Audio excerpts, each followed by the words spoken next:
কই যাও চন্দ্রমোহন?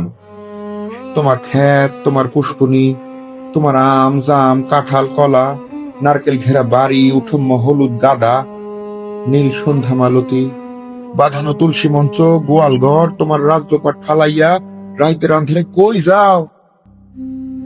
কেন যাইতে হয়? বক্রেশ্বর পণ্ডিতের কথা মনে পড়ে। দাপর যুগ সমাপ্ত হইলে প্রজাপতি ব্রহ্মার পৃষ্ঠদেশে অদম্যের জন্ম হইল। মিথ্যা হইল অধর্মের সহধর্মিনী। দম্ভ তাহাদের পুত্র। দম্ভ আপন সহধর মায়াকে বিবাহ করিল এবং তাহাদের লোভ নামে এক পুত্র জন্মগ্রহণ করিল।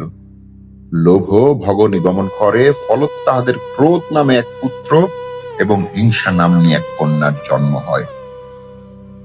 মনে পড়ে চন্দ্রমোহন? বক্রেশ্বর পণ্ডিত সেই কোন কালে সীতা খোলার স্থায়ী হইয়া পঞ্চভূতে মিশা গেছে, কথা মিশে নাই। মনে ঋষিগ বাণী তো জগতে রইয়া যায়। দম্ভ আর মায়ার বিয়া আইজ হয়। লোভ নামের পুত্রের জন্ম কেউ ঠেকাইতে পারে না। তাই তো চন্দ্রমোহন রাইতের আন্ধারে 14 পুরুষের ভিটা ছাইরা নদীর জলে চক্ষের জল মিশাইয়া নির্বাসনে যাইতে হয়। ভাইসা যায় গো, নদীর জলের প্রতিমা ভাইসা যায়। বড় দুঃখ চন্দ্রমোহন, বড় কষ্ট, তবু মাটির বড় মায়া। রাত নাই দিন নাই, মাথার ভিতর বুকের ভিতর খালি পার ভাঙ্গে। নদী খালি কলকল কলকল কইরা বইয়া যায়।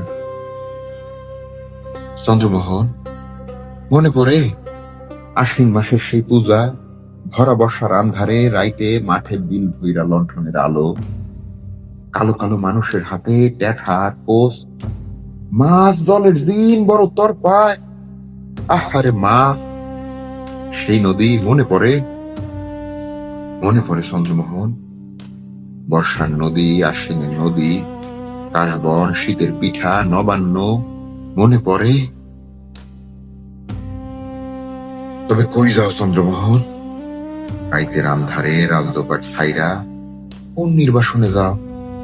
নদীর জলে চক্ষের জল মিশাইয়া। চন্দ্রমোহন, ইংরেজ গেল, কিন্তু তোমার কেন নির্বাসনে যাইতে হয়? দেশটা হইল জননী। জননী কেন সন্তান বিসর্জন দেয়? 71 যুদ্ধের কথা মনে পড়ে। মানুষের কি কষ্ট, প্রাণের কি মায়া, লাখো লাখো মানুষ, রক্ত, আগুন, ভয়, কান্না, দীর্ঘশ্বাস। অতঃপর স্বাধীন হইল দেশ। হায় রে স্বাধীন! আমরা যেন রাক্ষসের পেটের মধ্যে আছি। আমগো চোখ নাই, শরীর নাই, কেবল মাংসের তাল, হিংসা, লোভের তাল। চন্দ্রমোহন, এখনো এত কিছুর পরও কেন নিজের শেকড়ে টান পড়ে? এখনো কেন নিজের শেকড়ে টান পড়ে? এখনো কেন সন্ত্রস্ত থাকতে হয় সদা? দেশ তো স্বাধীন, তবু কেন তুমি হও ভিক? কেবল এই জন্য যে তোমার নাম চন্দ্রমোহন।